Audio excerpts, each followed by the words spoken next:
শাহানা। শাহানা, উনি পাঙ্গাস খান। আয় হায়, পাঙ্গাস খান? আমি তো পাঙ্গাস রান্না করি নাই।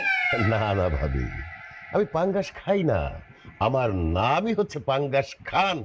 আর আমি পাঙ্গাস খানের ছেলে রুইতন খান। পাঙ্গাস, রুই সব মাছের নামে কেন? কারণ আমরা মাছের উপর ইনসাফ করেছি এই জন্য। মানে আন্টি, একটা ব্যাপার চিন্তা করে দেখেন, পৃথিবীতে ফুলের নামে মানুষের নাম আছে, ফলের নামে মানুষের নাম আছে, পাখির নামে মানুষের নাম আছে, কিন্তু মাছের নামে মানুষের নাম নেই। এটা কি মাছের সাথে অন্যায় করা নয়?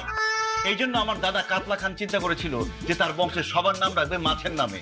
এই জন্য আমার বাবা পাঙ্গাস খান, আমি রুইতন খান। আর আমি সিদ্ধান্ত নিয়েছি, আমার যদি সন্তান হয়, ছেলে সন্তান হলে তার নাম থাকবে বোয়াল খান, আর মেয়ে হলে তার নাম থাকবে ট্যাংরা আক্তার।